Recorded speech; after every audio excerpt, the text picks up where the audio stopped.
Welcome to Facts TV News, where everything is true. Armed robbers strike home off Mullines Road. Gunmen struck in a bizarre daylight robbery at a house off Bedford Avenue off Mullines Road in St. Andrew on Tuesday afternoon. Reports are that 3 gunmen entered the home sometime after 2 p.m. and held up some 6 residents inside the house at the time. The thieves then reported they helped themselves to a number of household items, including television sets, mobile phones, and cash, before fleeing in a white car with red plates. Unconfirmed reports are that one of the male residents was abducted in the ordeal. The St. Andrew Central Police are investigating. I got a bathroom, my daughter. I see one gun come around the curtain. One gun come around the curtain and say, don't move. I said, don't move, and I don't move. Then push my daughter in the bathroom, push me in the hall, tie strap my hand, and ask me who them, some baby father and him friend. I beg on the don't do him nothing. Then he pull the front door, let in one had a fat guy on the front door. And then them start take up things. The first thing them take up is I think it's a 53-inch TV, one brand new one in a box. Then they get in my room, then take up one 34-inch TV, then take up the equipment, then go for my baby father and friend, then take up phone, tablet, then take up everything. They man, go on, listen. Yeah. So, Madam, I know I'm nervous and that's them don't take out everything. See, every car them here stop out here, so they peep through the front door. One of them have a machine. One of them get the machine from the neighbor yard. Them take out the machine from. But them have a machine, and when them don't take up everything, them just come through the front door, jump back the front door and come through. So we watch and see from through the window to see when the car drive off. When the car drive out, me run, come out in the main road and start scream out, thief, thief, thief. Hotel worker found dead in Hanover home. A 35-year-old hotel worker was found dead in Sunter, Hanover on Tuesday afternoon. She has been identified as Judith Simmet, a chef of one of the larger hotels in Negril. Her body was found sometime after midday inside her home. Reporters understand that based on observations, she is believed to have died a few days ago. Simmet leaves behind at least 2 children and her husband. Counsel for the Green Island Division, Marvel Swell, of the People's National Party said he has known Simmet for years.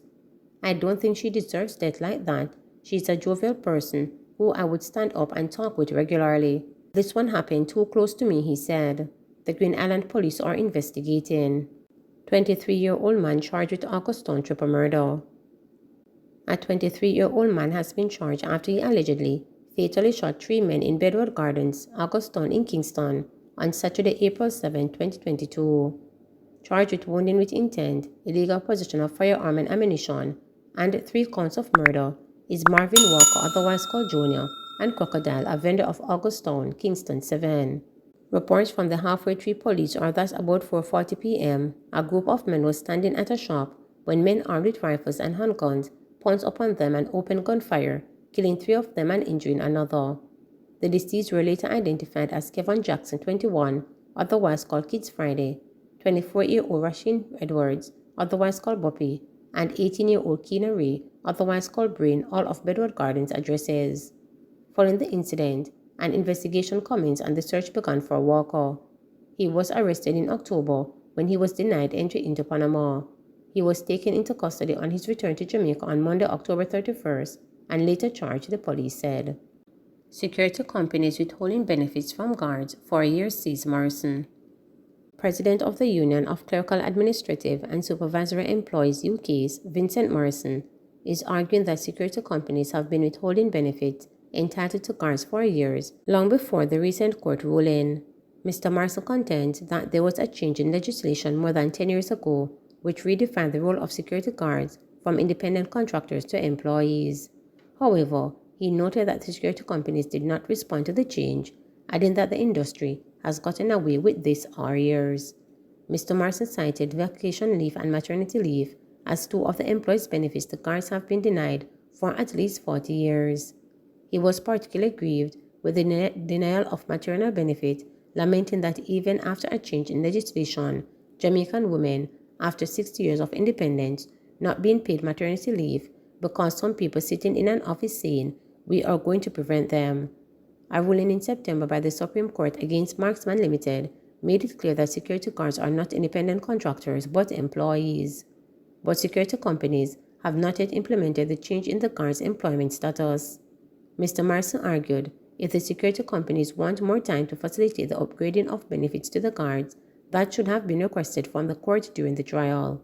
Since this additional time was neither requested nor granted, the UK's president believes the security company's delay in implementing the judgment is a disrespect to the justice system. Government reviewing proposals for restoration and use of Vale Royal. Prime Minister Unto Holness has stressed that several options are being contemplated as it relates to the restoration and use of Vale Royal. The historic building has served in the past as a residence for government ministers, including prime ministers. Concern was raised by the opposition about the deteriorating state of Vale Royal. In responding to the opposition's question in Parliament, Mr. Holness assured that any decision taken about Vale Royal will factor into consultations which affected residents of the surrounding communities. Mr. Holness said the government is reviewing options presented by the Jamaica National Heritage Trust. Madam Speaker, as the first priority, we will be ensuring that all repairs required to ensure that the integrity and decor of the building is maintained. That is our first priority. An assessment has been done, and a proposal for its restoration will guide this work. And we are now reviewing costings, as I've said, at this time. Madam Speaker, I'm reviewing options presented to me by the Jamaica National Heritage Trust for its immediate and future use. The structure, Madam Speaker, was originally the residence of the Minister of Finance, who ultimately, in the case of the Most Honorable Edward Philip George Siaga, became Prime Minister. So, Madam Speaker, I phrase it in this way to communicate that Vale Royal was not the original official residence of the Prime Minister. Jamaica House is actually the official residence of the Prime Minister. The current facilities and the current structure at Vale Royal are not suitable for the purpose of being the official residence of the Prime Minister. Vale Royal will continue, however, to facilitate, where possible, protocol activities and other activities related to the office of the Prime Minister. It is proposed, Madam Speaker, that the Vale Royal House and the property could be repurposed to include a library and museum of all Prime Ministers, that is a repository of documents and memorabilia of our Prime Ministers. That's one suggestion that has been made from the Jamaica National Heritage Trust. It could become, if we invest in it significantly, a protocol house which will host guests from time to time that visit Jamaica, or host functions and entertainment, which it used to do. Or, Madam Speaker, it could become a protocol house that is in the pool of protocol houses that could be made available to ministers or other officials of government to become a residence. Clarendon Mason to face firearm charges. A Mason of Havana Heights in Clarendon was arrested and charged for shooting with intent and illegal possession of firearm and ammunition following an incident on Denby Drive in the parish on November 30, 2021. Charged is 35-year-old Leighton White, otherwise called Bang. Reports are that about 7:35 a.m., the complainant was walking with his cattle along the main road when he was pounced upon by an armed man who fired several shots at him. The complainant, however, escaped unhurt and reported the incident to the police. White was reportedly implicated as a suspect in the investigation that followed, and on Tuesday, November 1, 2022, he was arrested in St. Elizabeth during a police operation. He was charged on November 7 after he was pointed out on an identification parade. 2 people in custody after firearm ammo seized in Hanover. Lawmen in the Hanover division seized a Smith & Wesson 9mm pistol, along with 3 magazines and 20 rounds of ammunition during an operation at Macquarie District, Hopewell in the parish on Monday, November 7. Reports from the Sandy Bay Police are that about 7:50 a.m., a police team searched a premises and found 2 magazines. A further search was done and the firearm and the other magazine were found in bushes. A man and a woman who were occupants of the house were taken into custody. Their identities are being withheld pending further investigation, the police stated. Please remember to subscribe, like, share, and click the notification bell.